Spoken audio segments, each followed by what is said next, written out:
everyone, how are you doing today? This video and the next video are the final two in my reading kind of wrap up and the best and worst of the year before we go into the final wrap up and setting of my goals for next year. So without further ado, it's time to divulge into the biggest surprises of 2021. I am a little bit more dressed up than I usually am. We're coming up to the best of the best of 2021. So why not, for these last two videos, make a bit more of an effort, dress it up a little bit and feel a little bit more festive. This list is going to contain a mixture of positives and negatives. I've tried to pick books that gave me really good surprises and were good vibes and good times. There's only one on here that's actually like a really bad surprise, and I deliberately put it on this video and not on my worst of the year because it was such a disappointment to me.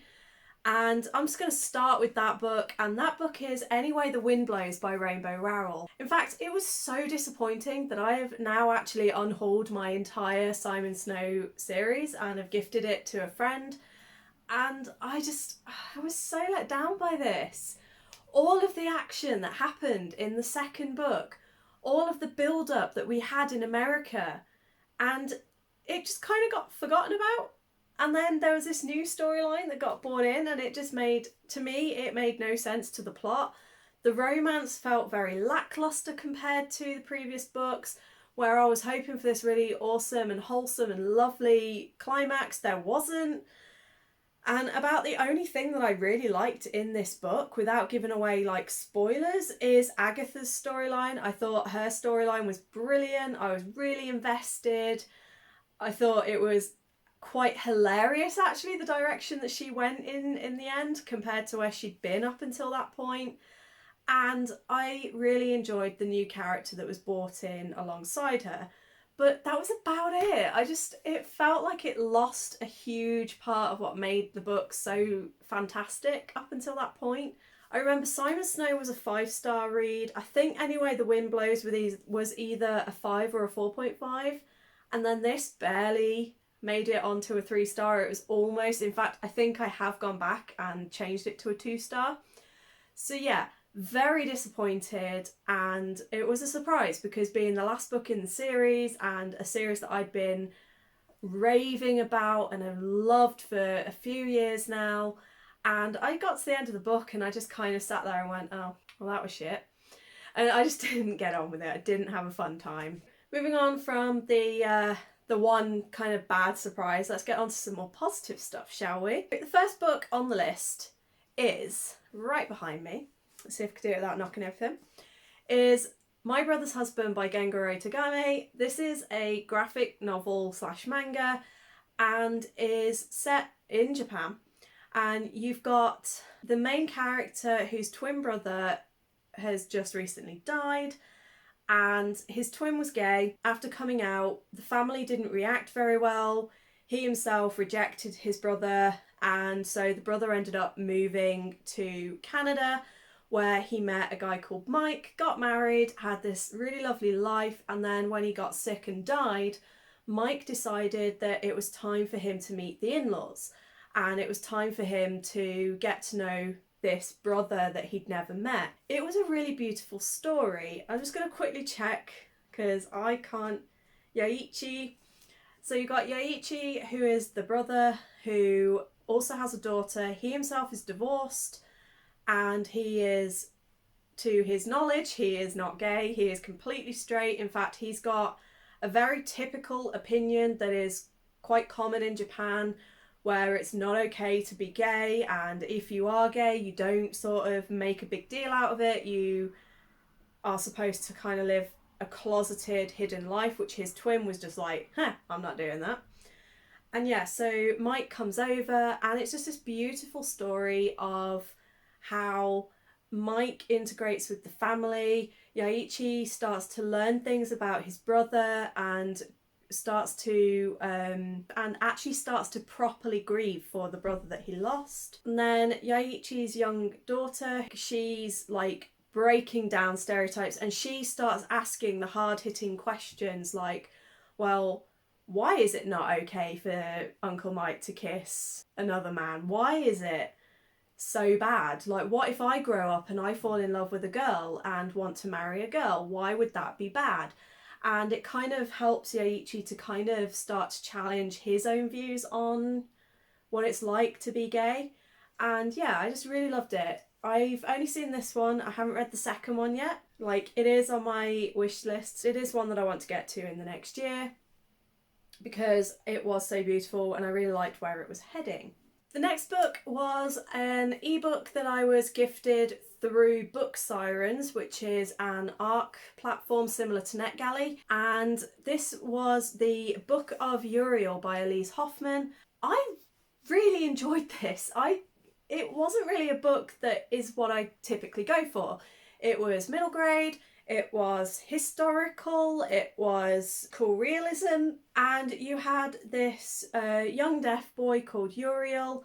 It's set during World War II. He's Jewish, and we start off with his town being devastated by the Nazis, and he is, I'm not sure if he's originally killed or it's presumed that he's like almost killed. The angels revive him and then they set him on this journey that he's got to find these artifacts, and if he can find them, it will lead him to find the lost Archangel Michael, who is the key to saving all of the Jews.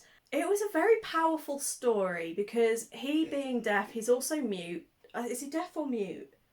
I can't remember, I need to check, but I know that he didn't really communicate in a typical way.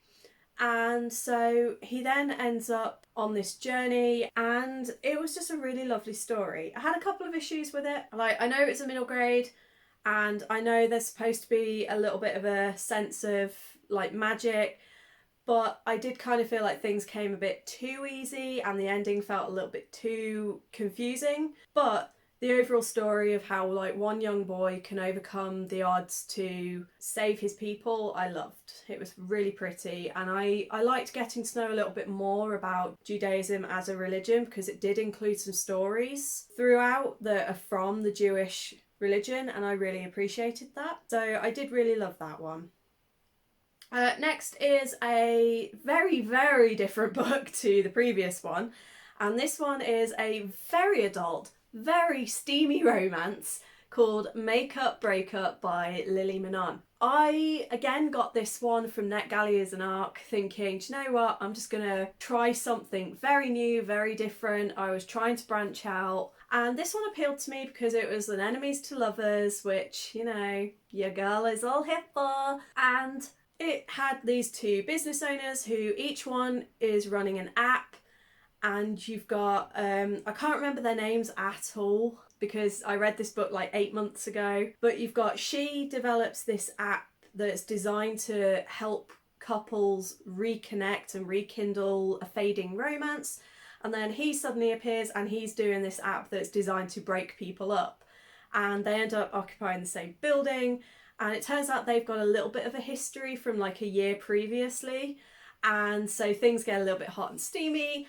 And I'm not kidding you, the steamy scenes were fantastic. Like, I was getting very gooey inside, and I was there for it, and things were getting a bit steamy. Just wasn't expecting it to be so good, and I wasn't expecting the characters to have so many layers to them, because I know that's a bit of a curse with romance books, is characters can end up being quite flat and one-dimensional, but these guys were like 20-dimensional. It was brilliant. I loved it. But definitely the enemies to lovers was spot on, perfect, and even when there was a bit of a conflict in the relationship, it didn't ruin the story for me, as does happen sometimes, so I was really, really happy with that.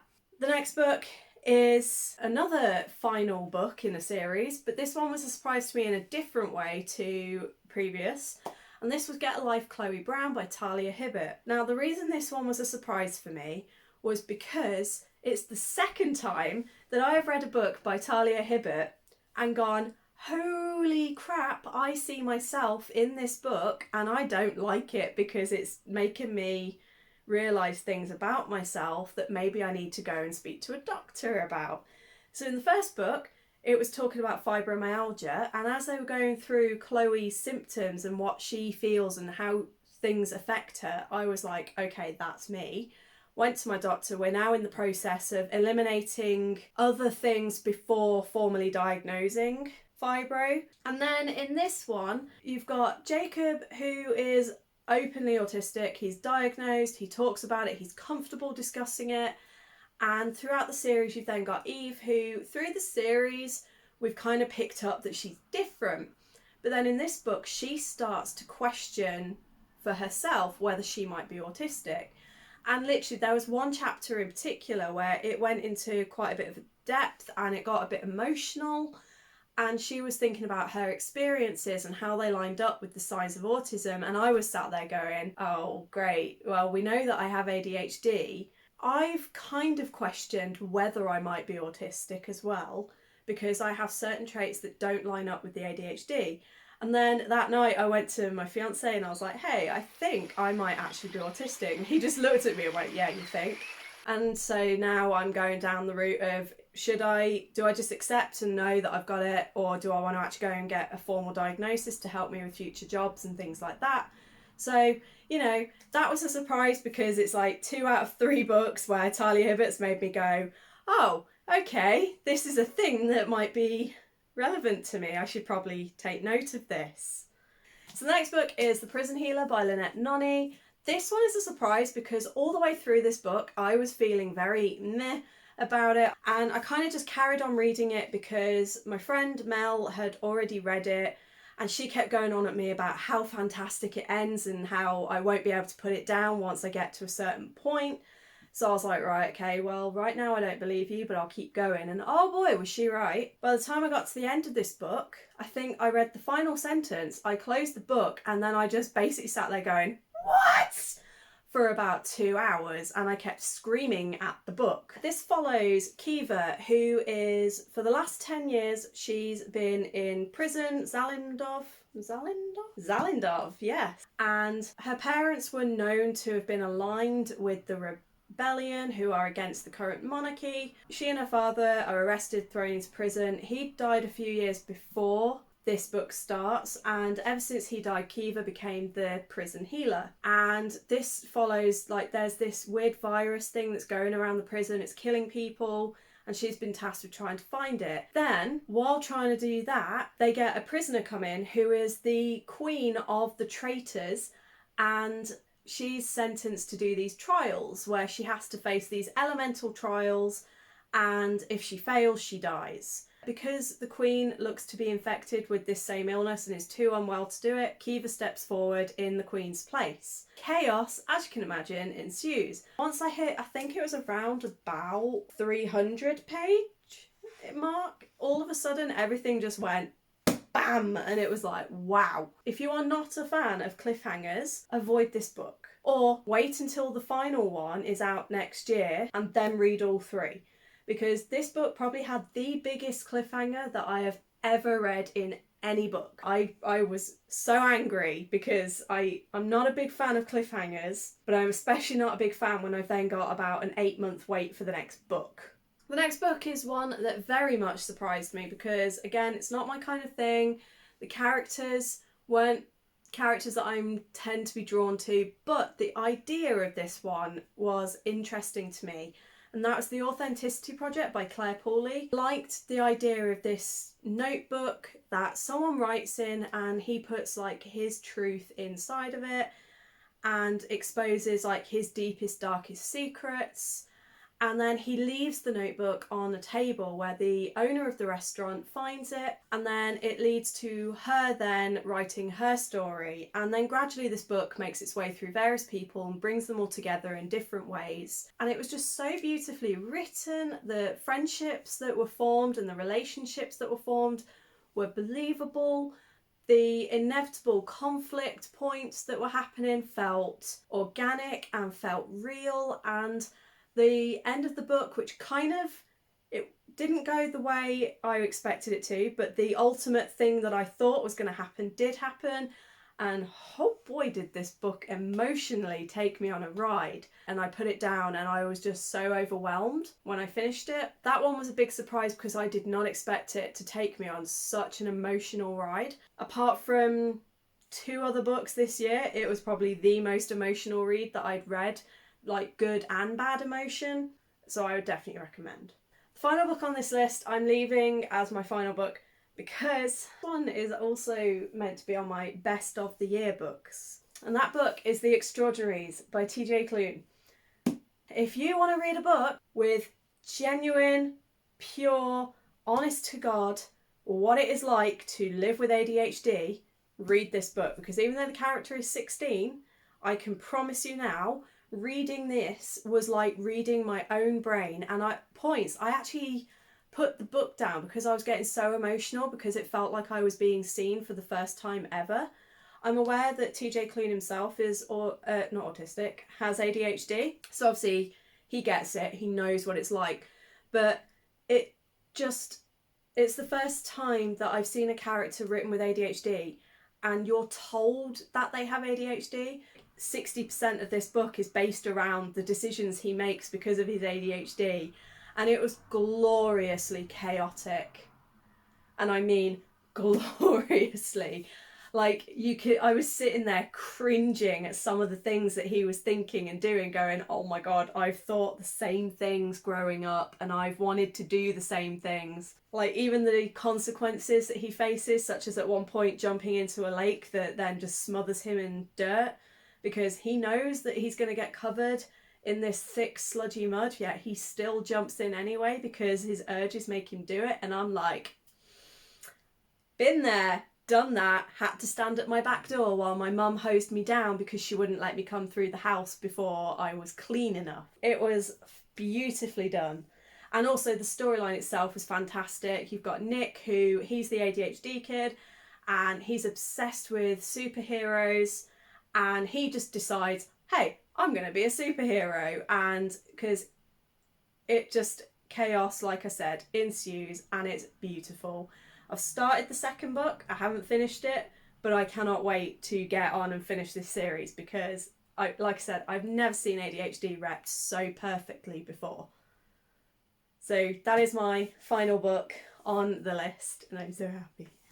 Let me know in the comments, what book was your biggest surprise, be it a good or a bad surprise for this year? And have you read any of these books on this list, and which one was your favourite or maybe even least favourite? I'm going to head off because I'm still actually a little bit sick. I've been ill with flu, so this video is very late being recorded. Tomorrow, check in to find out. I won't be announcing my book of the year, that will be next week, but I will be announcing the top books of the year for me. And then you can decide which one you think I will pick for the favourite. Hope you're good, hope staying safe, and until next time, speak to you soon. Bye!